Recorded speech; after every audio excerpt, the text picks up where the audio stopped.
idinkaga imaanaysa Washington.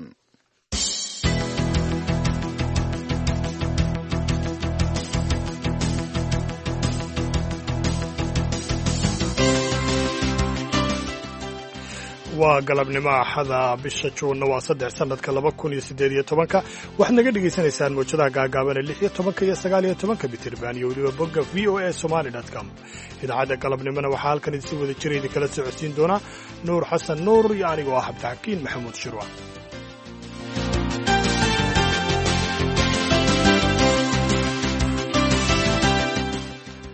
qodobada aad ku maqli doontaan idaacadda galabnimo waxaa ka mid ah dagaal xalay ka dhacay Kulbiyow kadib weerar ay geysteen maleeshiyada Al-Shabaab.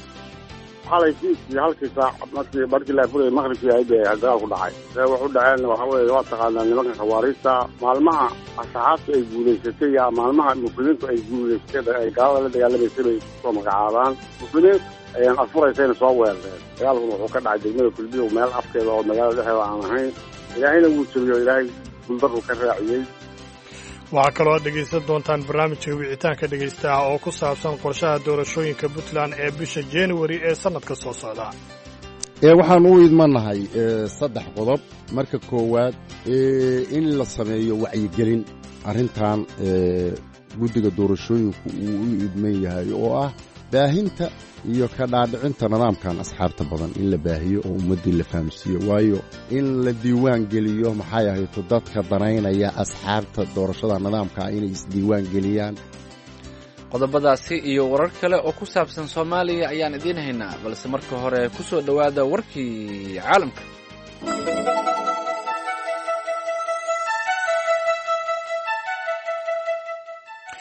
xogayaha gaashaandhigga ee dalka Maraykanka Jim Mattis ayaa sheegay in cunaqabataynta caalamiga ah ee saaran Kuuriyada Waqooyi la qaadi doono oo keliya marka ay xukuumadda Pyongyang ay qaado tallaabooyin la taaban karo oo lagu burburinayo barnaamijkooda nukliyeerka. waan sii wadi doonaa hirgelinta dhammaan qaraarada golaha ammaanka ee qaramada midoobay ee ku wajahan Kuuriyada Waqooyi ayaa uu yidhi Mattis isaga oo xaddan maanta soo gabagabeynayay booqasho uu ku tegay dalka Singapore.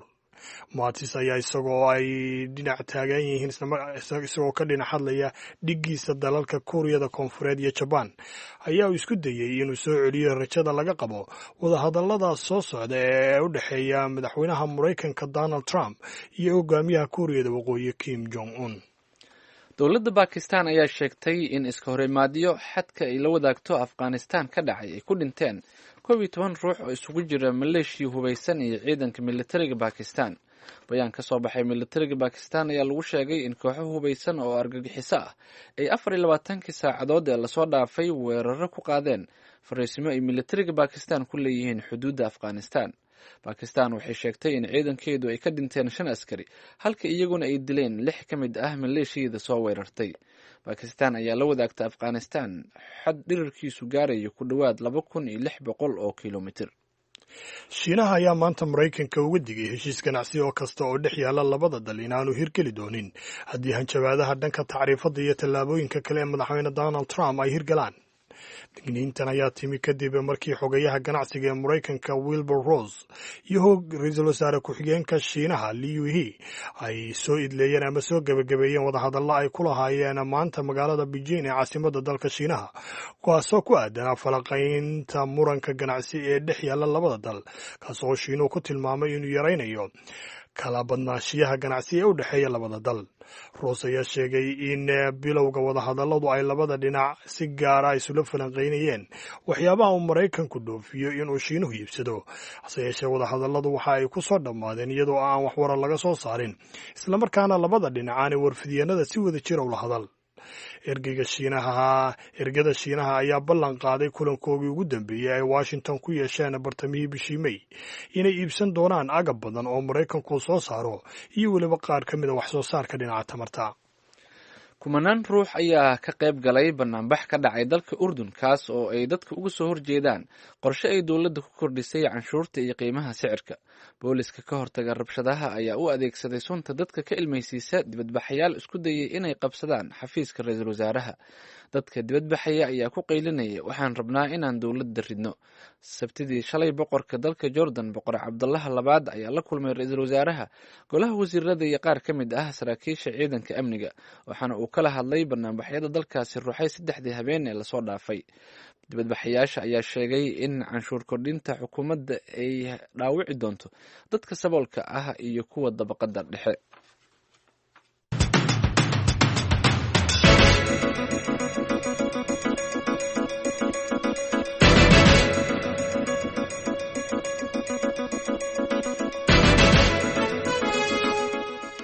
galab wanaagsan dhammaantiinba dhegaystayaal meel kastoo aad joogtaan ba halka wararkaasi aad kala socotaan waa v o a oo idinka imanaysa washington. haatanna hargeysa diyaarad 50 muhaajiriin ah oo saarnaa ayaa diyaaraddaasi islamarkaana ka soo qaaday magaalada muqdisho ayaa la sheegay in shalay ay ku degtay magaalada garowe kadib markii ay ku guuldaraysatay in ogolaanshiyo degitaan ah ay ka hesho mas-uuliyiinta garoonka diyaaradaha ee magaalada hargeysa, sidaa idaacadda v o a u sheegeena warar lagu kalsoon yahay. diyaaraddan ayaa la sheegay inay maanta mar kale dib ugu duushay magaalada hargeysa, halkaasi kadib markii loo ogolaaday inay soo degto. soo degitaanka maanta iyo dhacdadii shalay ayaa waryahayaga caashe ibraahim aadan ay ka waraysatay cabdi maxamed rodal oo ah maareeyaha hay-adda duulista hawada iyo madaarada somalilan. walaal horta iminka inamadii oo dhan waa la keenay, diyaarad kalaa keentay oo hadda iminka ayakii baan dhex joogaa. haye ya waa gartay. marka waxaa dhacday diyaaraddu markay meesha kusoo dhowdahay ayay la soo hadashay taawarka. haye waxa la yaalo wax beermishan oy sidatayna ma jirto. waa gartay. ya meel ay ka timid, meel ay u socoto de anagu raadaarayo malihin. ya marka dembigeeda ayay ka ahayd diyaaradan beermishankii ma aha overflightki kii ay kusoo degi lahayd hargeysa ayayna haysan beermishankii. landed beermishan baa la yidhaha. marka horaanay isu soo sheegin inay soo socoto. ha yani xitaa me way soo diraan flight planka oo wax la isku og yahay. xitaa iminka diyaaradan soo qaaday waa regular flightska diyaaradaha soo maadarag beele block oo regularka flightska dee commercialka caadiga ah. ya 6 bilood iyabaad siinaysaa. charter aircraft bay ahayd. marka diyaaradda aad diideen waxay ahayd miyaa diyaarad aan inta badan hargeysa imaan? adeer charter flight bay ahayd. ya marka iminka diyaaradda iminka soo degtay oceanic baa la yidhaha. marka dembiga ayakaa lahaa iyo qoladan IOM-ka anaga waayo anaga dee markaa mana garan karra diyaaraddu waxay sito. dee ayaku waxay ku sheegaan mooyaane de anagu raadaar iyo dee ma haysano waxaan ku garanay iyo meelay ka timid. markaa qaladkaa ayakaa lahaa. waa gartay. laakiin kuwa kale joogtada u yimaada madaarada hargeysa ama madaarka hargeysa maxaad ku ogaataan waxay sido? ma 6 bilood dee way leeyihiin flightki markuu numberkiisii sheego waa flight number block permission baa layaa landing. ya waa regular flight. waa gartay. laakiinse kuwa charterkii de waa inay soo sheegaan wadankay ka register garaysan yihiin, goortay imanayaan, kabtanka magaciisa, de procedure raacaa jirta si aad u siiso degidda waktiga horteedba intayna soo kicinba 2 cisho horteed. marka arrintu intaasay ku dhammayn. waa gartay. laakiin waxaa la sheegay in diyaaraddu qudheeda markay soo dega rabteen la diiday, in xataa ay ka cabatay diyaaraddu in shidaal ku filan aanay haysan oo aanay dib u noqon karin. taa ma idin soo gaartay? adeer waxaa jirta waxaan kuu sheegayaa diyaaraddu haddii ay ay emergency declare garayso procedure loo declare gareeyaana jira kolkan emergency uu jiro oo mayday la yidhaahdo. mayday 3 goor ay diyaaraddu odhanayso. xitaa diyaaradaha kalea laga fogeeyaa markaasi. marka airportka waa la soo dejiyaa sababta ay maydayga ay u haysatay. laakiinse diyaaraddan waxaa markan dambe malaha waxa uun mushkiladeedu waxay ahayd information lagama hayn. diyaaraddani ayadaan procedure-kii raacin landing permission. waa gartay. waxaad ii sheegtay hadda in xaqiiqadu waa intaa. waa gartay. marka waxaad ii sheegtay in hadda dhalinyaradii shalay la sheegay in diyaaraddaasi ay siday in maanta ama goor dhaweyd ay soo degeen. marka imisay dhan yihiin dhalinyarada? way soo degeen waa 50. anigu iminka maanta iminka diyaaraddan hoos joogay. iminkana meeshii VIP-ga lagu soo dhaweynayaa. kolley media joogta, mediadana waad ka arki doontaa. ya xaggee hadda laga soo qaaday dhalinyaradan? shalay muqdishoay ka yimaadeen, laakiin hadda xaggee ka yimaadeen? garowe. oo shalay diyaaraddii wadday ay geysay? tii baa geysay. diyaaraddii wadayana waxaa lay sheegay inay meelo kale u baxday. marka intaasumaa warka u hayaa walaalayaal waxaad ka arki doontaa walaal miidiyada laakiinse warka saxi waa intaan ku siiyey. maareeyaha hay-adda duulista hawada iyo madaarada somalilan cabdi maxamed rodal oo isagoo magaalada hargeysa ku sugan khadka telefoonka ugu warramayey wariyahayaga caashe ibraahim aadan.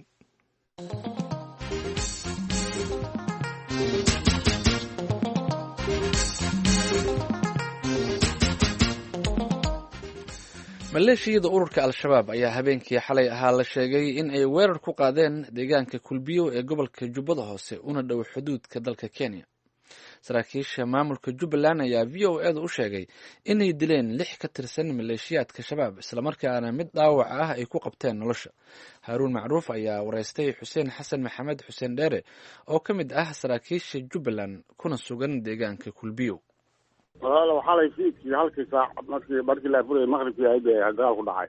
see wax u dhaceen waxa weeye waa taqaanaa nimanka khawaariista maalmaha asxaabta ay guulaysatay yaa maalmaha muslimiintu ay guulaysatay ay gaalada la dagaalamaysay bay isku soo magacaabaan muslimiin ayaan afuraysayna soo weerareen. waa garta xaggey weerarka ka soo qaadeen? weerarka walaalow bariisma iyagu degaayeen oo aan ku tuumayno dhankaas degmada badhaale naga xigta ayay ku soo qaadeen weerarka. kabacdi maxaa dhacay? waxaa dhacay dagaal baa dhacay. dagaalkuna wuxuu ka dhacay degmada kulbiyo meel afkeeda oo magaalada dhexdeeda aan ahayn. ilaahayna wuu jabiyo ilaahay guldarru ka raaciyey ilaa 6 nin oo meyda way ka tageen meesha way kaga tageen. iisoo sheegay nin nool oo riyowna waanu ka qabanay iyagina saasay ku tareen. waa gartay waxaad ii sheegtaa dagaalku muddo intee leeg buu socday? muddo aduu 1 saac gudihiisa socday dagaalku. marka ma saldhig ciidan bay soo weerareen mise magaalada kulbiyo bay weerareen? maya walaale magaalada mayna weerarin magaalada ciidankaa ka koreeyey oo magaalada ciidanku magaalada ma dhex degado 4 koonama fariisimo fara badan bay ciidamada ku leeyihiin. ciidamo amisooma iyo ciidamo iisoo sheegay maamulka jubbaland oo daraawiisha ayaa degan meesha oo aan hal ciidan ahayn dhowr ciidana. marka ciidamadaas sahan joogta ah oo horey la geeyey ayay saleen kuwii baana insha allahu tacaala ka guulaystay wayna jabeen nimankaas. waa gartay waxaad ii sheegtaa haye soco. haddana fiirgoodii baa weli lagu dulmaqay oo ciidamadooda daba socdaan insha allahu tacaala intooda kale inaan soo qabanaan insha allah. waa gartay haddii aynu ku ekaano dagaalka xalay dhacay waxaad ii sheegtaa sida aad ku qabateen xubinta ka tirsan al-shabaab. xubinta walaala waxaan ku qabanay ninka wuxuu ahaa nin dagaalamahayo raggii dagaalamaya kamida nimankan wixii ka dhintay way ka carareen. wixii ninkana dhaawac buu ahaa isagoo dhaawacay isagana ka carareen. waa gartay marka halkeed ka soo qabateen ninka dhaawaca ma isagoo sii cararaya mise isagoo meel looga tego meel jiif? maya meel buu jifay ninkan markii kan lug buu ka jabnaa niman meygi isagaas meel yaalay wayna ka carareen ninka ilaa 5 qori oo qoryahay ku dagaalamayeen oo ka qabsanay. iiga waran marka ninka aad qabateen iyo sida aad ka yeelaysaan iyo wuxuu idiin sheegay. annagu walaalow ayaga kuma dayanayno dad muslimaan nahay. ruux ashaadanayo oo ashaadada qirahaya inaan dilo nooma banaano. haddayna iyagu aynan iisoo soo weeran ma weerarno wayna dhibaateeyaan islaamka ilaahay bay dhimaan ummadda ilaahay oo dhan bay dhimaan nooc kastoo tahay muslimiinta ay ugu sii daran yihin waad og tahay. annaga marka iisoo sheegay kii dhaawaceen qabanno waan daaweynayna waan xanaanaynayna. kii iisoo sheegay nagu soo duulana dee xabadda hadday la tagto nasiibkiisa. hadda xageeba ku sugan yahay ninka dhaawaca? ninka dhaawaca dowladda maamulka jubbaland gacantiisa ku sugan yahay. muxuu idiin sheegay weerarkay soo qaadeen iyo dadkas weerarka soo qaaday tiradooda ujeeddada weerarka? weerarka dee bisha ramadaan waa taqaanaa way beegsadaan ummadday beegsadaan ama qarax hala beegsadeen ama dhagar kale hala beegsadeen inay ruux muslima dhibaan oo ay usoo sheegay ilaa muqdisho ilaa iyo meesha aan hadda joogno ilaa iyo soomaaliya meel aynaan qarax aan ka samaynin ama dhibaateyn ma jirto. habeenka 17 beder la yaalay aad og tahay muslimiintu ay guulaystay waa habeen hore ahayd. 3 meelood oo la fashiliyey oo jubbaland ka tirsan bay soo weerareen 3 waa lagu fashilay oo ku guul daraysteen. marka waxyaabaha bay kamid tahay oo iisoo sheegay ay bisha ramadaan iyagu ay cibaado ay ka dhigteen ruux muslim oo la dilayo oo sooman oo cibaado laga dhigay anagu meel ka soo gashay ninka saaka ma garanayne. 3 meelood ay weerareen waa kuwee? 3 meelood bay soo hujuumeen oo weerar ku soo 3 waa la fashiliyey guuldarra ka raacday. hub iyo ciidan fara badanna waa laga laayay. waa ceel waaq bilguduud iyo biroola meel iyo biroola degmada kismaayo ka tirsan. waa gartay marka ramadaanta inta ka dhiman weeraro kale miyaad filaysaan? hadde waaba saas rabadaan iyaga waaba dhaqankooda inay islaamka dhibaateeyo dadka sooma inay dhibaateeyaan ruux soomana afurayo la weerarayo waa dhaqankooda sooma annaguse rabadaan iyo rabadaan la-aanba waa cadowga inaga cadowga ummadda weeyaan waa cadowga ummadda ilaahay samaystay waa cadowga muslimiinta waan diyaar baan unahay inaan isu celinoono weliba aanu baabiino waxaad wax yar ii sheegtaa marka dagaalkan ma waxa galay ciidamada maamulka Jubbaland kaliya mise ciidamada Kenyana way kula jireen AMISOM may walaala wax ciidan oo kala soo galay magaca ciidankii u horeeyay Jubbaland darawalka Jubbaland ayaa nimankaas tirisay oo baabiisay ciidamada kalena ma ayna ku soo gaarin madara foolweelkooda waa iska careen waxaan xaq ku soonin kaasi waxa uu ahaa Xuseen Xasan Maxamed Xuseen Dheere oo ka mid ah saraakiisha Jubbaland kuna sugan deegaanka Kulbiyo waxa uu warramay Haarun Macruuf dhinaca kalena ururka al-shabaab ayaa la sheegayaa inay 11 baabuur taxamulka qaada ay ku gubeen inta u dhaxaysa degmada Xudur iyo waliba deegaanka Qurac Joome halka laba kalena ay ka baxsadeen kadib markii ay badeecado ganacsi ay geeyeen degmada Xudur xilli ay ku soo jeedeen gobolka Hiiraan gudoomiye ku-xigeenka amniga iyo siyaasadda gobolka Hiiraan Cabdiraxiin Maxamed Taakow ayaa VOA-da uga warramay xilliga uu falku dhacay iyo haddii ay jiraan dad lagu dilay weerarkaasi shalay toole taariikhda markay ahayd 2 bishii 6 2018 dhacdo xanuun badan ayaa ka dhacday inta u dhaxayso deegaanka Qurac Joome iyo degmada Xudur ee gobolka Bokool dhacdadaas waxay ku dhacday dad ganacsato ah gaadiidkaas ganacsi runtii waa gaadiidka kaliya ee gobolka Bokool markii loo fiiriyo xilliyadii kooxaha nabadiidka ah ay cunaqabatayn saareen degmada Xudur ee xarunta gobolka Bokool marka gaadiidkaas shalay kooxaha nabadiidka ah oo diinta Ilaahay ku soo gabaday ayaa waxyeelo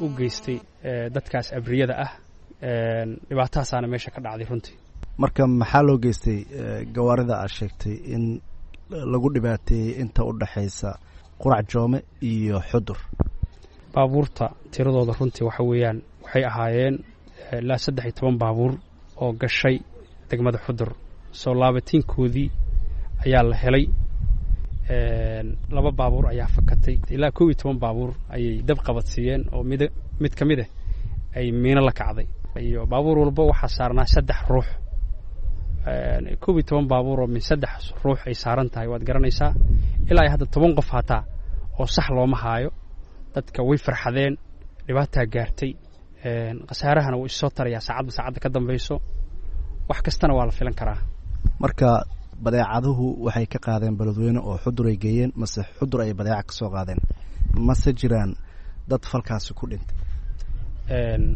baabuurta ganacsata reer Beledweyne oo reer Hiiraan oo reer Hirshabelle ayaa iskale degmada Xudur iyo degmada Beledweyne ka shaqeeyaan in muddo ah ma isha kaliya degmada Xudur wax laga gaarsiiyay waa degmada Beledweyne wax ka gaaraan jidka loo marsiiyana waa jidkan dheer Hiiraan iyo Bokool iska galaan xuduudka dawladda deegaanka Itoobiya saaran baabuurtu waxay ka baxeen Beledweyne harbay wadeen waxay geeyeen degmada Xudur ee xarun goboleedka Bokool soo laabatinkoodii ayaa la helay tirada dadka geeriyootay ilaa iyo hadda waxaa la cadeynayaa 6 ruux ayaa nolol soo cadeeyay laakiin dadkii inta badan hadda lama haaya way firxadeen dhulku waa dhul on la ah oo dhul qarin ah kayn ah dhulka oo biyo lahayn marka waxaa tiri waxa dhibka geystay kooxaha nabadiidka oo aad ula jeedo al-shabaab maxaa lagu xaqiijin karaa in al-shabaab falka uu ka dambeeyay al-shabaab wax badan ay meeshaas waxyeelo ku geysteen muddo dhowr bilood ka horna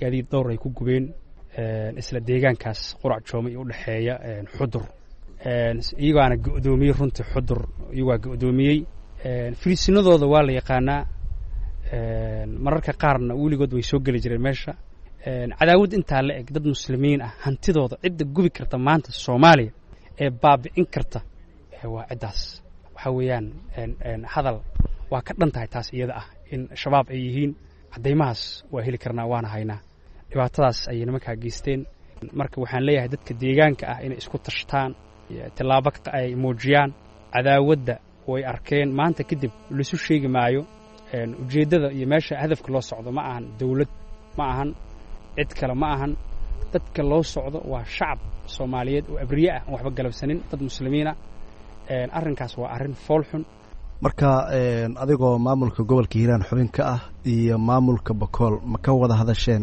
dhibaatada deegaanka ka dhacday iyo sidii aad isaga kaashan leedeen inaad wax ka qabataan kasokow in dadka deegaanka aad ku dhiirigeliso inay dagaalamaan?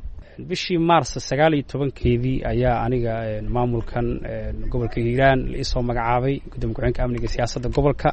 waxaa laga yaabaa dee in maamulka igu horreeyey iyo maamulka gobolka bakool iskaashi dhinacaas uu jiray, maxaa yeelay dhowr jeer ayaa tiyoglow dagaalo ka dhaceen bakool iyo hiiraan dhulka isku xiro ah, shabaab lagu dagaalamay.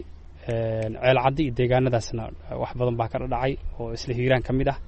marka iskaashin labada ciidan iyo maamulka inuu jiray waa jeclahay oo hortay wax jireen. marka dadkii hantidooda ay ku baaba'day kan maamul ahaan oo aad ka hadashay dhibaato inay meesha ka dhacday, maamulka gobolka hiiraan iyo kan hirshabeelle maxay tahay waxaad u qaban kartaan oo aan ka ahayn inaad ka hadashaan oo keliya? dadkan shacabka reer hirshabeelle, reer hiiraan, reer beledweyne maalin walba dhibaatada way ku dhacdaa. waxaa bilihii lasoo dhaafay ka dhacay inta u dhaxaysa degmada Firlibaax iyo degmada Beledweyne 7 baabuur oo ganacsato reer hiiraan oo reer Beledweyne ay leeyihiin ayay kooxdan shabaab nabadiidka ah ay ku gubeen. runtii waxaad malaysaa in laga indha dabooshay dhinaci markii loo fiiriyo majaalka dawladda federaalka kaga aadanaa ama dawlad goboleedka Hirshabeelle kaga aadanaa in xoogaa waxaad malaysaa in ay indhaha ka daboosheen. marka waxaan baaq u dirayaa aniga hadda saacaddan aan taaganahay ma u dulqaadan doono aniga waxyaabaha dhacaya, uma dulqaadan karo dad muslimiin oo la baabi'inayo, uma dulqaadan karo. waxaan rabaa insha allahu tacaala intii karaankayga inaan wax ka qabta aniga ka amni ahaan deegaanada u dhexeeya hiiraan iyo bakool inaan wax ka qabta ayaan jeclahay. iskaashin aan kala sameeyo dhigayga kale ee amniga iyo siyaasadda u qaabilsan gobolka bakool. waagaag dhegeystayaal kaasi wuxuu ahaa gudoomiye ku-xigeenka amniga iyo siyaasadda gobolka hiiraan cabdiraxiim maxamed taakow oo wariyahayaga xuseen xasan dhaqane ugu waramayey gobolka hiiraan. dhinaca kalena madaxda dowladda federaalka ah ee soomaaliya iyo kuwa maamul goboleedyada ayaa tegay magaalada baydhabo, halkaas oo la filayo inuu goordhow ka furmo shirka golaha amniga qaranka soomaaliya. warbixintan waxaa noo soo diray mukhtaar maxamed catoosh. madaxweynaha dowladda federaalka, ra-iisul wasaaraha iyo madaxda maamul goboleedyada ayaa soo gaaray magaalada baydhabo ee xarunta gobolka baay. mas-uuliyiintan oo marar kala duwan kasoo degay garoonka diyaaradaha Dr. Shaati Guduud ee magaalada baydhabo waxaa kusoo dhaweeyey garoonka qaybaha kala duwan ee bulshada iyo madaxda maamulka koonfur galbeed oo ugu horeeyo madaxweynaha maamulka koonfur galbeed Shariif Xasan Sheekh Aadan. weli wax wara saxaafadda kama siinin imaatankooda mas-uuliyiintan magaalada baydhabo, hase yeeshee wasiirka warfaafinta maamulka koonfur galbeed xasan cabdi maxamed oo VOA la hadlay ayaa ka warbixiyey wufuudda maanta soo gaartay magaalada baydhabo. maanta waxaa soo gaaray magaalada baydhabo wufuud kala duwan oo ka kala socota dowlad goboleedyada dalka oo ay hogaaminayaan madaxda dowlad goboleedyada iyo madaxweynaha jamhuuriyadda federaalk soomaaliyeed iyo ra-iisul wasaaraha xukuumadda. intaba waa ay soo gaareen. ujeedka kulankan sida ciwaanka shirkaba uu yahay waxaa weeye shirkii arrimaha amniga soomaaliya looga hadlayay. waxaana rajaynaynaa galabta gelinka dambe inuu furmi doono insha allah. waxyaabaha diiradda lagu saaray shirkaasi maxay noqon doontaa? atoosh waxyaabaha kulli waxyaabaha qodobada ugu muhiimsan waxaa ka mid ah arrimaha amniga iyo guud ahaanba siyaasadda dalka iyo qodobo kale oo aan isleeyahay awood qaybsiga dhinaca dhaqaalaha iyo wax lamid ah la iskula soo qaadi doonaa. laakiin ajendaha dhabta ah marka shirka la furaan rabnaa inaan saxaafadda usoo bandhigo. afhayeenka maamulka koonfur galbeed nuurudiin yuusuf abuukar gacmo ayaa isna sheegay madaxda kala duwan ee soo gaaray magaalada baydhabo ay ku yeelanayaan kulan laga falanqeynaya amniga qaranka iyo sidii laysaga kaashan lahaa guud ahaan amniga soomaaliya. sidii ay uga qayb qaadan lahaayeen shir kaasi oo looga hadli doono arrimaha amniga. shirkaas oo ah guddiga amniga qaran, shirka guddiga amniga qaran oo beri la doonaya inuu ka furmo magaalada baydhabo xarunta ku meel gaarka dowladda koonfur galbeed soomaaliya. waxaa looga hadli doonaa shirka waxaa inta badan ahmiyad la siin doonaa dhanka amniga iyo sidoo kale qaabkii ciidanka loo tayeyn lahaa, sida ciidanka loo dhisi lahaa, sida kooxaha nabaadiidka inta badan dhibaatada ka geysta guud ahaan dalka soomaaliya sidii loo ciribtiri lahaa, kuwaasoo haddaba gabaabsi ah sidii marka loo dhammaystiri lahaa hadduu ilaaha. saacadaha soo socda ayaa la filayaa mas-uuliyiintan inuu kulankooda ka furmo magaalada baydhabo ee xarunta gobolka baay. mukhtaar maxamed catoosh, VOA, baydhabo.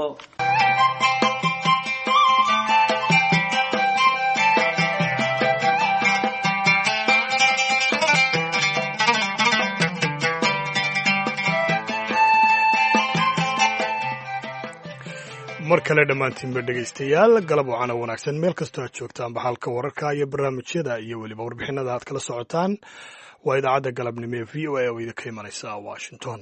haatanna ku soo dhowaada barnaamijkii wicitaanka dhegaystaha waxaa inoo haya islamarkaana inoo soo diyaariyey jaamac buulla jaamac.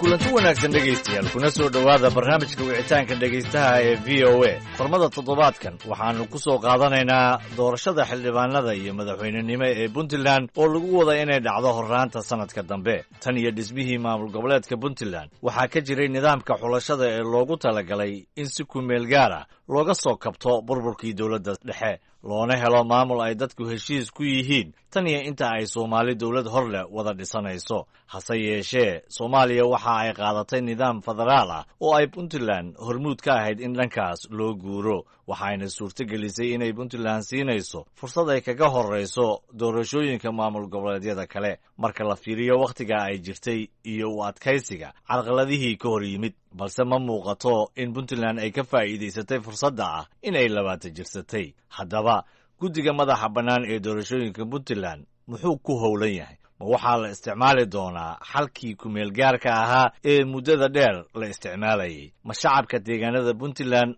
ayaa codayn doono mise qorshe kale ayay inoo hayaan? su-aashaas iyo dir kaleba waxaa inooga marti ah oo barnaamijka wicitaanka dhegaystaha toddobaadkan nooga jawaabi doono guddoomiyaha guddiga madaxa bannaan ee doorashooyinka puntland cabdiraxmaan diiriye samatar. guddoomiye ku soo dhowow v o a. waa dhowahay jaamac buulle, waa adiga iyo dhegaystaha kale waa wada salaamaya. aad iyo aad baan kaaga mahad celinaynaa wakhtigaaga. ugu horrayn bal sharaxaad kooban ka sii dhegaystayaasha ee guddigan iyo sida uu u shaqeeyo. jaamac marka koowaad waxaan kaaga mahad celinayaa sida xogogaalnimada leh oo puntland aad uga warrantay oo uga warraysay ismaba lahaynba nin washington jooga sidaa uga warraya, waa kaaga mahad celinayaa. midda labaad, annaga guddigan waa guddi kumeel gaara, guddiga doorashooyinka puntland weeye. waxay u asaasan yihiin in ay dadka gaarsiiyaan nidaamka asxaabta badan. guddigan doorkiisu waa sidaasuna u asaasan yahay. kal hore ayaa puntland laga bilaabay ololaha in la xaadiriyo asxaab kala duwan. xaggee ayay arrintaas maraysaa? waxaan diiwaan gashan ururo aan kumeel gaar ah oo aan kumeel gaarnimadii ka bixin. arrintaasina way socotaa. waxyaalaha aanu ku howlanahay bayna ka mid tahay. halkan aanu imi qaar baa ka mid ah. ururadaas waa ururo kumeel gaarah. hawshoodiina way socotaa. guddiga kaleana sii wada. marka waa hawl socoto dhexda lagaga jiro hawshaas. guddiga kale muxuu yahay? kumeel gaarnimadana sidee uga baxayaan? guddigaani sidiisaba kumeel gaarnimadaasuba ku dhammaysanaya teeramkiisa. wuxuu leeyahay shaqo meel laga bilaabayo ilaa meeshaa ku idman. intaas inta u dhaxaysa marka uu qabto ayuuna isaga teeramkiisu waa intaa. kumeel gaarnimada kamaba baxayaba. waxaa ka dambayn doona guddiga dambe oo isagu aan kumeel gaar ahayn oo jiritaankiisu 6 sanad socon doona. waana guddiga keeni doona xulidda madaxweyne iyo xulid baarlamaaniyo. laakiin annaga waxa weeye waa baahinta dimuqraasiyeshinka bulshada. waxaan in la fahamsiiyo, in maxay tahay la wacyigeliyo, in ururo la sameeyo, ururadaasi kumeel gaarka ka baxaan, xisbiya soo baxaan. 3 xisbi ee dalka u samaysma markay soo baxaan, annagana jiritaanka iyagu intaasu ku egyahay. marka si kale markii hadalka loo dhigo, guddigani ma ahan guddiga doorashada madaxweynenimo iyo kan xildhibaanada midnaba qabanaya. exactly, guddi dimuqraasiyeshin iyo baahintiis weeye. teeramkan annaga iyo waxa hadda ka socda meesha midna maaha. waayahay, shaqadiina goormay ku eg tahay? shaqadiyadu waa kumeel gaar. waxay ku eg tahay inaanu soo saaro asxaabtii nidaamkii tirada badnaa oo 3 xisbi uu dalku yeelanayo. wakhtigaasay ku eg tahay. marka waa tahay barnaamijka wicitaanka dhegaystaha. waxaan jeclahay inaan fursad siiyo dhegaystaha koowaad. dhegaysta adoo ku bilaabaya magacaagoo saddexan iyo meesha aad joogto. guddoomiyaha guddiga doorashooyinka madaxa bannaan ee puntland cabdiraxmaan diiriye samatar, maxaad weydiin lahayd ama aad u soo jeedin lahayd? magacayga waa muxidiin xuseen alme korneelka. waxaan joogaa magaalada Toronto. waan salaamayaa guddoomiyaha 14 boqolka. adigana waan ku salaamayaa jaamac. barnaamijkan aad baan uga helay. waana dhowahay. waxaan weydiinayaa guddoomiyaha marka u horeysa guddoomiyaha ma iyagaas magacaabay mise waxaa magacaabay ma dawladda u xilsaartay oo u magacowday xilkaan inay qabtaan oo baahiyaan? waa su-aasha koowaad. tan labaad, haddii ay baahinayaan qaab nooceeyay u baahinayaan? puntland waxay ka kooban tahay saaad og tahay 5 gobol iyo degmadii la odhan jiray buuhoodle. qaar kamid a hadda gacantay ka maqan yihiin. puntland 20 sano ay dhisnayd hadda ka hor inay gaadhay ahayd in regional authority gobolaysi wax lagu soo doortiyo degmaysi ma aysan dhicin. madaxweynihii faroole dowladdan ka horreysay way isku taxallujisay mar inay qabato, ayada taasna way socon weyday. qaab nooceedaad u baahinaysaanoo ma qurbaha keliya aad ka baahinaysaan ma degmooyinka, tuulooyinka, meel kasta aad tegasaan? waad mahadsantahay cornela. waxaan siinaynaa guddoomiyaha inuu arrintaa ka jawaabo. maxamudiin xuseen oo toronto jooga, aniguna sidoo kale waxaan kugu salaamayaa salaanta islaamka, waana kaa radiyey. calaykum asalaam waraxmatullahi wabarakaatu baan ku leeyahay. inkastoo aad dheeraysay 2 su-aalood baan ka soo qaadanayaa. ma idinkaa ismagacaabo? maya, cid isma magacawdo muxyidiin. annaga waana la magacaabaa, baarlamaan baana laka ansixiyey. waxaanu leenahay xasaanad, waxaanu ku dhacnaa maxay ahayto cod 4 halkaas baanu joognaa. guddiguna aan kuusii sharaxay 2 qaybood bay ka kala yimaadaan. qaybna waxaa ka yimaadaan baarlamaanka soo magacaaba, qaybna waxaa soo magacaaba madaxweynaha. sidaasaana lagu dhaariya, saasayna ku shaqo galaan. dabadeedna ayagaa iska dhex doorta guddoomiye iyo guddoomiye ku-xigeen, qaab dhismoodkoodana samaysta. guddiga structurekiisa iyo qaabkiisa iyo xilkooda iyo sidee ku yimi iyo midinkaas magacaaba. intaas baan kaga baxaya haddaa i fahamtay. noocee loo shaqaynayaa oo shaqadiinu tahay? horta waxaani waa sharciyad la marayo. wax maxay ahayto hebel jeebka wuxuu kala soo baxayo iyo siduu wax u jecel yahay waxuu ku shaqaynayo maahe. waa dastuurka puntland baa qoran. maaqaan muxudiin xuseen haddii dastuurkaas ama aad wax ka aragtay ama aad wax ka fahamsan tahay. puntlandna intaas gobolada aad sheegtay way ka badan tahay. waa gobollo badan iyo degmooyin badan weeye. gobolada hadda maqaana waa hawl baa ka jirta. kuwa la joogana hadda waaba ay joogaan. shaqadaana inay socoto waa muhim.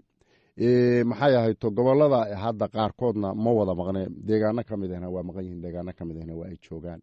marka shaqadaana inay socoto, in la baahiyo, in maxay ahayto maalintii u horeysay oon halakan imaadana weeye. marka halakan iyo dibad iyo north america hadda jaaliyadaha anigu inaan arkaan u imiyo wax baahin kale iyo shaqo kaleo nooga socotay ma jirto. laakiin shaqada gudihii bay adeer ka socotaa. waanula wadnaa. meesha ay wax noo marayaanna runtii waa meelahaas fiican oo hadda aan kasoo taataabtayo ilaa ururada iyo halkaas ay bilowgaas fiican ay noo marayso. waana shaqo wakti dheer iyo u baahan maxay ahayto fursad in loo helo oo dhinacyo badan laga eego oo aan degdeg iyo taxadir iyo ina caraabi galabta aan ahayn. marka intaasa muxuudiin oran lahaa. waa mahadsan tahay. haddaan muxuudiin hadalkiisi kasii ambaqaado, maxaad qabataan? su-aashiisi waxay ahayd sideed wax u baahisaan oo dimuqratisationka aad dadka u gaarsiisaan. marka maxaad qabataan? waxaan u idmanahay 3 qodob. marka koowaad, in la sameeyo wacyigelin arintan guddiga doorashooyinku uu u idman yahay oo ah baahinta iyo ka dhaadhicinta nidaamkan asxaabta badan in la baahiyo oo ummaddii la fahamsiiyo. waayo iyada laftigeedaan la fahamsanayno waxay u baahan tahay wakhti dheer ummadda in la fahamsiiyo. anigaan hadda idinla hadlayaanba maxay ahayto rabitaan aan anugu leeyahay ma soo gaarin, waxna kuma dooran. marka intii maxay ahayto jiilkii iga dambeeyeyna dee waaba iga sii liitaano hoos bay iga sii xiyaanba. marka anoona haatan cidna ku durayn, cidnana ku waxaynayno ku xaglinayn. waa wax uun iska rabaaniye ah oo dalka ka wada dhacayo cid gaara in laguna tuhmayo lagumana eedayn. waa qodob. laakiin waa baahintan dimuqratisationka annagu dadkii in la baahiyo, in la diiwaan geliyo maxay ahayto dadka danaynaya asxaabta doorashada nidaamka inay isdiiwaan geliyaan oo urura furanaya. ururadaas in maxay ahayto la howlgeliyo oo ay qabtaan waajibaadka shaqo oo looga baahan yahay. ururadana waajibaad shaqo oo fara badan oo u baahan qeexid badan baa looga baahan yahay. hadda ku meel gaar urura abaa furan. marka wayna ka bixi doonaan hadba heerb weeye arrintaas. xaadirinta ururada waa wax la fahmi karo. baahinta dimuqratisationka sida muxuudiinna uu hadalka u dhigay, ma orientationaad ka qudbaysaan, ma idaacadaad ka hadashaan, sida tallaabooyinkaad qaadaan maxaa ka mid a nolol maalmeedkiina shaqadiina maxaad qabataan? waxa weeye dhinacyo badan baa loo shaqeeyaa. mar annagaa soconno oo gobollada tagna. meelihii populationka iyo dadku ay ku badan yihiin mar annaga tagno shirar ku qabanno safaro dhaadheer galla oo hawl iyo dhaqaale iyo kharaj karayna marmarna waxaanu isugu yeeraa dadka bilmetel gaalkacyo kale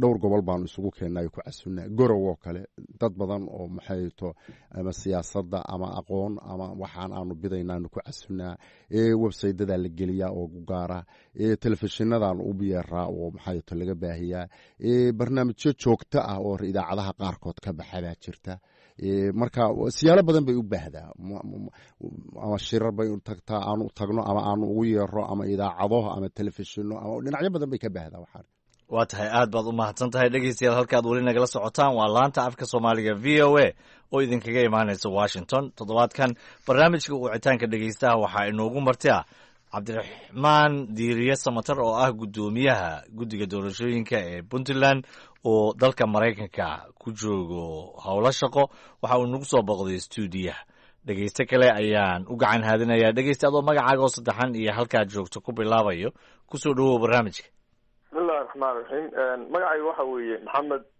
saciid cabdishakuur oo ku magac dheer bari sacade oo jooga waddanka canada gobolka alberta waxaan salaamayaa guddoomiyaha iyo idaacadda v o a da iyo jaamac adigaba iyo dhammaan dhegaystayaasha idaacadda v o a meel kasta oo ay dunida ka joogaaniin guddoomiyaha waan runtii uga mahad celinayaa fursadda au siiyey shacabka puntland inay maaragtay su-aalo ku weydiiyaan oo la socodsiiyo guddiga doorashooyinka marxaladda oo marayo su-aashaydu waxa weeye guddoomiye sidaad og tahay puntland waxay jiraan muddo hadda 20 sana anugu waxaan ka mid ahaa dadkii markii puntland la asaasay waxaan u malaynayaa 10 sanaan jiray maanta meesha ay marayso oo runtii adigu hadda markaad ka sheekaysay dimuqraadiyaddu weli ma dhowa oo runtii meel dheer bay waxa weeye in la geeyo u baahanta waa bilow guddiga adigu waxaad tiri dimuqraadiyadda baahinta baad tahay at same times guddigii doorashooyinkana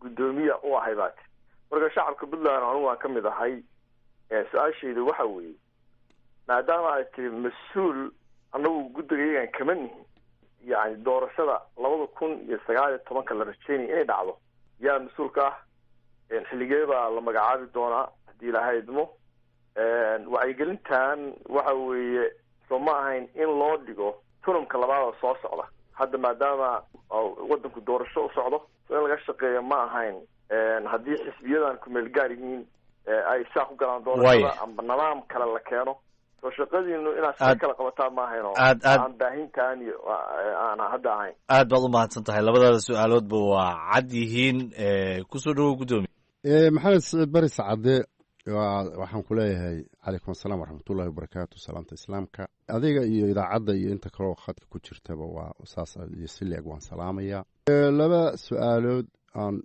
baa tiriyo waxaa tiri muddo 20 sano ah bay puntland jirtaa wakhtigaasna anigu 10 sanaanba jiray baa tiri waa ku mahadsan tahay intii hadda taydii baad hadda ii marag furtay su-aashaada marka aan si fudud u gudagalo anigu sidaas aan sheegtay guddoomiyahaas doorashooyinkaan ahay dimuqrasation baan ku shuqul leenahay waxaa tiri xaggee la aadaya aaway maadaama aad doorashooyin tiri doorashadii hadda soo foolle yaa wax dooranaya yaa waxaynaya adeer bari sacadow arrintu labay kala tahay madaxweynuhu marka uu yimaado waxaa laga rabaa arrintan dimuqrasyationka isagu inuu taabageliyo oo ay meel marto haddii uusan iyadii meel marin oo dimuqrasation aanu gaarsiin qof iyo cod oo wax kale oo looga guuro waysan imaan waxaa lagu khasbanaanayaa siduu ku yimi in cidda ka dambaysaana ay ku timaado annagu marka soo xulis baarlamaan iyo midna ma lihin shalay waxaa soo xulay baarlamaanka malaha si fiican ugama aad warhayside puntland waxaa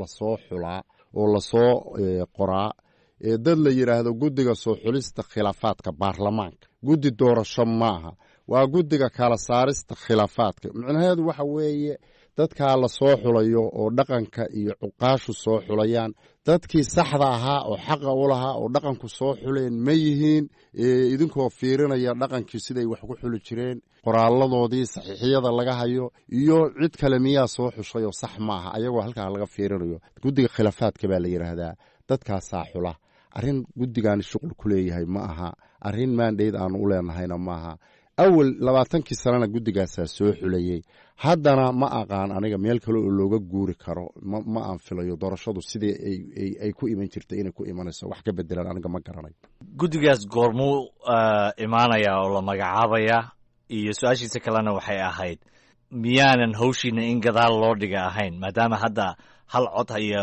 qof aan la aadayn soo tan kale in lasoo hormariyo ma ahayn waxaa khaldanba horta arrintan dib in loo dhigo maxamed siciidow dib in loo dhigo ma aha wax ishuseeyana maaha waa arrin laba sharciyadood kale leh mid walbana hawsheeda iyo qorshaheeda leh tanina waa inay socotaa taasina waa inay socotaa waa laba teerama aan isku shuqul lahayn aan ishuseyn mid walbana sharciyad iyo qorshe gaara bay leedahay marka koowaad marka wax ishuseeye iyo wax dib loo dhigi kara maaha taasina sharciyad bay leedahay tanina sharciyad bay leedahay mid walbana hawsheeda in dib loo dhiga sabab keeni kartaana maba jirtaba waa soconaysaa waa process dheer oo waqti u baahan goormaa la magacaabayaa waxaa la magacaabayaa teeran badan wakhti badan baa hadda dhiman wakhti bayna leedahay la magacaabo wakhtiga la magacaabo xulidda waxa weeye waxaan u malaynayaa inay tahay Oktoobar sanadkan wakhtiga sidaas Oktoobar marka doorashadii waxaa ka dhiman wax ka yar 6 bilood ma is leedahay way ku filan tahay waxa bil ka yar baaba lagu soo xulaaba waa hagaag dhegeystayaal weli waxaad nagala socotaan barnaamijka wicitaanka dhegeystaha oo idinkaga imaanaya Washington waxaa inoogu marti ah cabdiraxmaan diiriye samatar oo ah guddoomiyaha guddiga doorashooyinka Puntland waxaan u gacan haadinayaa dhegeyste kale dhegeysta adoo magacaaga oo saddexan iyo meesha aad joogto ku bilaabaya kusoo dhawow barnaamijka asalaamu calaykum waraxmatullaahi wabarakaatu jaamac waa ku salaamaya cabdiraxmaan waa salaamaya guddoomiyaha doorashooyinka Puntland magacayga waxaa la dhahaa cabdirasaaq axmed xaashi jaamac waxaan joogaa waddanka Canada laba su-aalood gagaaban baa weydiinaya guddoomiyaha isagoo mahadsan inuu maanta marti noogu yahay idaacadda VOA oo aad nagu marti qaaday labada su-aalood aan weydiinaya waxa weeye doorashadii Puntland waxaa ka harsan ama xilligeedii waxaa ka harsan 6 bilood oo keliya ka harsan ma moodaa in sidii haddeerba hadalka laga dhawaajiyey in dibba loola dhacayo sanadkii 6 bilood ugu dambeysay sidii doorashada hore ay ku fashilantay waagii doorashada hore Puntland jirtay ay ku fashilantay oo kale in la bilaabay xilli aad iyo aad waqtigeeda dhammaaday oo timekeedu dhammaaday oo cidna laga gaari karin in wax la weydiiyo ama wax lala wadaago dadka shacabka ahaa oo kala fog oo waqti kala duwan yahay midda labaad su-aasheeda labaad waxa weeye waxaan ognahay electionka ama doorashadu inay waqti badan qaadanayso Puntland degmooyin badan baa jira gobollo badan baa jira xad ma kala lahan xuduud ma kala lahan lama yaqaano degmo kastoo la magacaabay degmooyinkii hore oo dowladda hore siyaad bara ka tagtay ma ahane degmo kale oo xalle lama kala yaqaano ilaa dhowr iyo 30 degmooyin ama degmooyinka Puntland marka ma moodaa in macnaha ay tahay arrinta tan macnaha kaana waqti kororsi ay dowladdu wado ama maaragtay waqtigii oo dhammaaday in wax la bilaabayo intaasaan kusoo koobaya waa mahadsantahay jaamac aad ayaad u mahadsantahay cabdirasaaq guddoomiye waa mahadsan yahay walaalkay cabdirasaaq xaashi jaamac marka koowaad salaanta islaamka weeye asalaamu calaykum asalaam waraxmatullahi wabarakaatu waan ku leeyahay adiga iyo VIOda jaamac iyo inta i dhegaysanaysaa su-aasha koowaad doorashada Puntland guddigani uu leeyahay waa wax teeram leh wax ishuseeyana maaha walaalkii horena hadalkiisa waa ay ku jirta way soconaysaa ismana khusayso teeram bay leedahay mid walbana wejigeeda iyo qorshaheeda bay ku soconaysaa wax lala daahay iyo wax lala degdegay iyo midna ma aha waa wax u baahan inay socoto wakhti dheer hesho 6 bilood baa ka hadhaya hadday bile ka harto hadda waxaani waa wax soconaya annagana bile nooma harina teeram baanu leenahay teeramka iyaguna waa ku meel gaar waxaan moodayay marka horena inaan arrintaa jilciyo cabdirasaaq waa xoogaa way kaa yare hoos baxday baan u malaynayaa annaguna door baanu leenahay cabdiweli cali gaas madaxweynaha Puntland baa wakhtigaani u haray oo idinku ah xaaladda kala baxaysan haddaa sidaa u fahamsan tahay adeer sidaas ma aysan ahaa annagu teeran baanu leenahay teeranka iyagu inta aanu gaarayno shaqada waajibaadka ah nala ka sugayana way soconaysaa biidnillaahi kariim haddaanu noolahay waa qodobtaasi qodobka xigaa wuxuu yahay waa run wakhti badan bay u baahan tahay anaaba ka sheekeeyay adaana qiraya haddana waase soo oodaysaa wakhti badan bay u baahan tahay waxa kanina wakhti badan iyo dhaqaalo badan iyo shaqo badan bay u baahan tahay waad qiraysaa sidaas degmooyin baa jira fara badan ma kala xadaysna waa run in la kala xadeeyay u baahan tahay laakiin nuxurkaagu wuxuu yahay oo aan rabaa inaan aad kaaga qanciyo oo hadalkii ku koobtay waxaa loo socdaa kordhin cabdirasaaq annaga waxba ma kordhino meel aan kordhin ka soo gallaana ma jirto wax kordhin karaana ma jiraan kordhintuna system iyo nidaam bay ku timaadaaye anaa saaka soo toosay intaan xala seexday waxbaan kordhiye adeer wuxu ma aysan aha dalka sharci baa ka jira nidaam buu leeyahay annaguna guddi kumeel gaara oo doorashooyinka puntland baanu qaabilsannahay baarlamaan xulidiis iyo madaxweyne xulidiis iyo kordhinteed iyo ka hadalkeed iyo wakhti midna melihin annagu shaqaana laka rabaa shaqaana dastuurkuna siiya shaqadaasaan la rabaa inaanu fulino oo nala ka sugayaa ummadda reer puntlandna waxaan rabaa inaan u caddeeyo arrintaas marar badan baa nala weydiiya waxaa la yidhahdaa oo wakhtigana waa gabangaaba idinkiina hadda doorashooyin wadaan waxaa laga baqayaa kordhin baa halkaa ku jirto war wax kordhin la yidhaahdo oo annagu aanu leenahay meeshaan taallaa ma jirto adigoo aad u mahadsan waxaan u noqonaynaa mar haddaad carabka ku dhufatay oo aad caddaysay inayna doorashada iyo adigu shuqul ku lahayn guddiga aad madaxda u tahayna aysan baarlamaan iyo madaxweyne midna soo xulaynin shaqada aad haysaan ee wacyigelinta dadka in laga dhaadhiciyo nidaamka dimuqraadiga maxaa lagu miisaamaa hawshiinu inaad shaqaysaan inay shaqadiinu miro dhalayso dadkuna ay fahmayaan maxaad adinku isku miisaantaan dadka reer puntlandna maxay idinku miisaamayaan horta waxaani waa shaqo waajibaadaho dastuuriya oo nalaka raba annagu inaanu gudanno uma baahna hebelow sidee tahay iyo hebelowna miisaan waxa kani maaha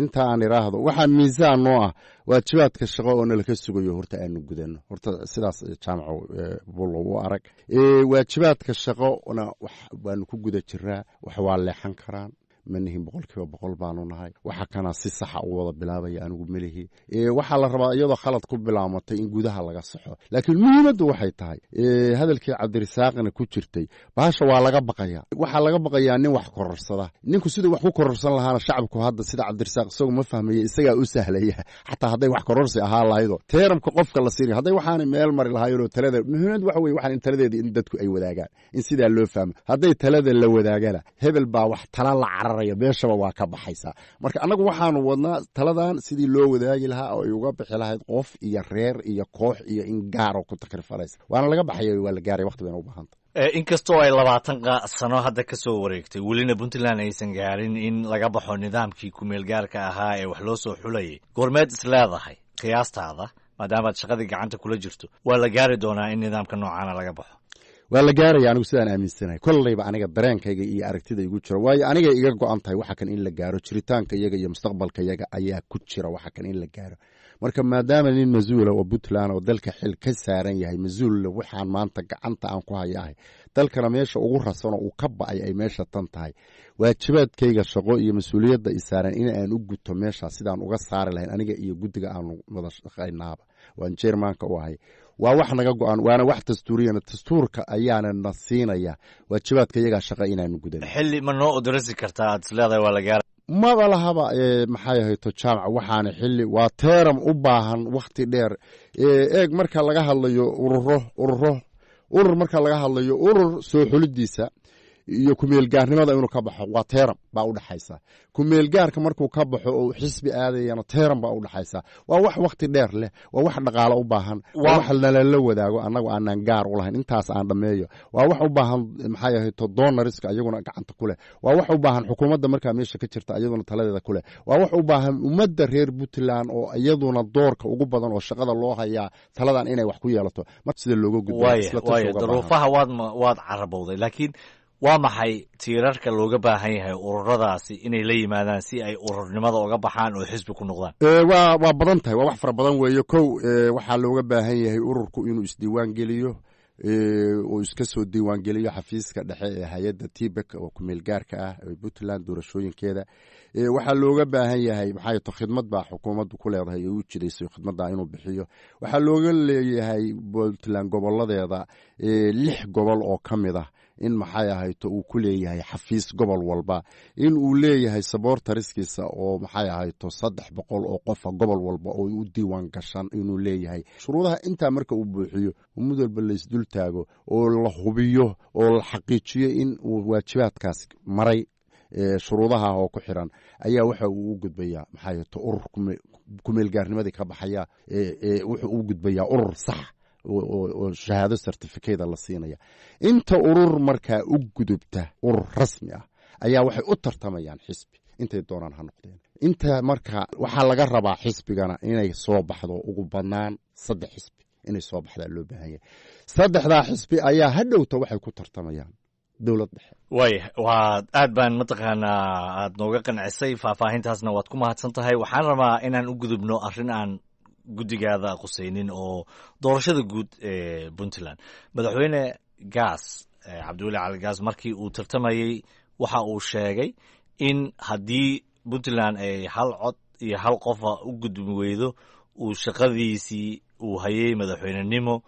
uu ku khasaaray oo ay noqoto mid fashilantay inkastoo su-aashaas asaga ku fiicnaan lahayd laakiin maadaama dimuqraadiyiinta puntland aad ku mashquulsan tahay ma ku raacsan tahay inuu ku fashilmay horta demoqrasation baan taabogelin oo micnaheedu waa la fashilmay lama oran karo oo dalka waajibaad iyo xil badan baa ummadda ka saaran inta ka badan oo la qabtay oo uu qabtay oo uu sameeyey baa horta ka badan oo ka micno weyn iyada taa in lagu qancaa ka fiican laakiin waa ballanqaadkiisibay ka mid ahayd inuu qabto mana uusan qaban qofku ballanqaadkiisa maxay ahayto marka uu wax ballan qaado ama waa ku guulaystaa ama kuma guulaysto laakiin shuruud buu ku daray waxa weeye marka doorashadaas in lagu najaxo oo qof iyo cod la gaaro ma aysan dhicin waa la samayn karay mid waa la gaari karay waa xaqiiq ururo official ah oo kumeelgaarnimadii ka baxay oo xisbi u gudbay waa la samayn karay arrintaas mana aysan dhicin runtii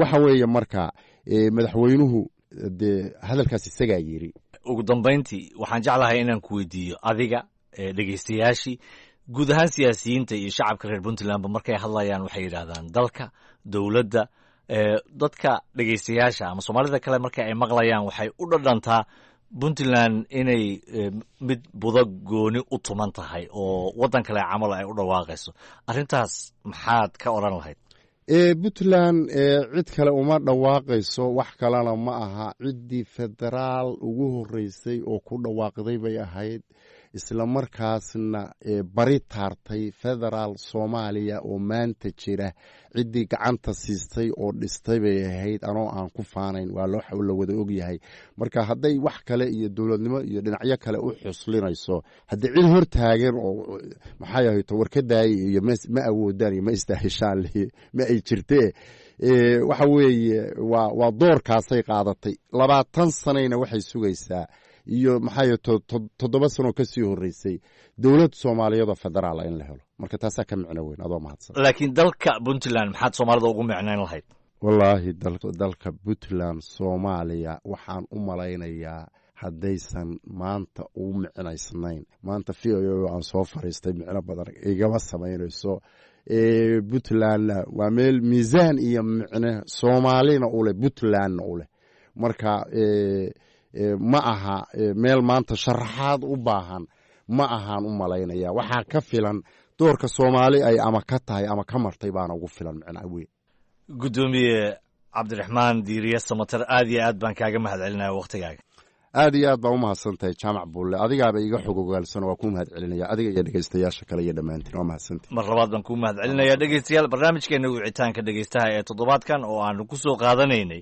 doorashada Puntland ee soo socota iyo gudoomiyaha guddiga doorashooyinka madaxa bannaan Cabdiraxmaan Diiriye Samatar oo marti noogu ah stuudiyaha ee Washington waa naga intaas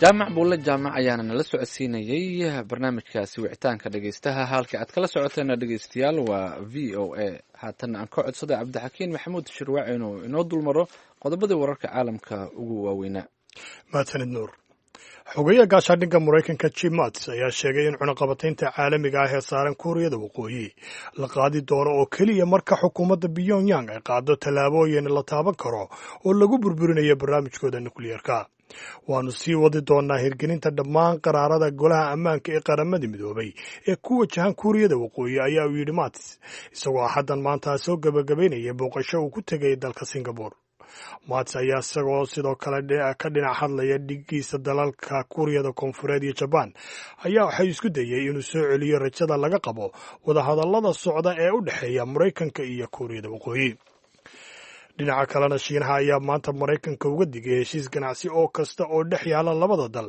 inaanu hirgeli doonin haddii hanjabaadaha dhanka tacriifada iyo tallaabooyinka kale ee madaxweyne Donald Trump ay hirgalaan digniintan ayaa timi kadib markii xogayaha gaashaandhigga aanadhaha xogayaha ganacsiga ee maraykanka wilbur ross iyo ra-iisul wasaare ku-xigeenka shiinaha liu he ay soo idleeyeen wadahadallo ay ku lahaayeen maanta magaalada beijing ee caasimada dalka shiinaha kuwaasoo ku aadanaa falanqaynta muranka ganacsi ee dhex yaala labada wadan taasoo uu shiinuhu ku tilmaamay amaba uu sheegay inuu yaraynayo kala badnaashiyaha ganacsi ee ka dhexeeya labada dhinac ruus ayaa sheegay in bilowga wadahadalladu ay labada dhinac ay si gaara isla qaateen islamarkaana ay isla falanqeeyeen waxyaabaha uu maraykanku dhoofiyo oo shiinuhu iibsado hase yeeshee wadahadalladu waxa ay ku soo dhammaadeen iyada oo aan wax war ah laga soo saarin islamarkaana labada dhinac aanay warfidyeenada si wada jira ula hadal dhinaca kalena dowladda bakistan ayaa sheegtay in ay iska horimaadiyo xadka ay la wadaagto afghanistan ay ku dhinteen 11 ruux oo isugu jira maleeshiyada hubaysan iyo weliba ciidamada militariga bakistan